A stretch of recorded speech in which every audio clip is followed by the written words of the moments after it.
Ben şunun sözünü veriyorum. Öncelikle belediyemizin şu an bize gelen kaynaklardan edindiğimiz bilgiye göre 2,1 milyar TL gibi bir borcunun olduğu söyleniyor. Net olmamakla birlikte. 2,1 milyar. Ama bunun yaklaşık 6-7 ay önceydi sanırım.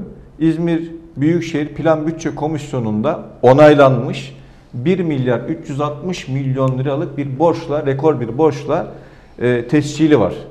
Dolayısıyla o günden bugüne 2,1 milyara çıkması da olabilir diye bakıyoruz biz. Ben şunu sözünü veriyorum.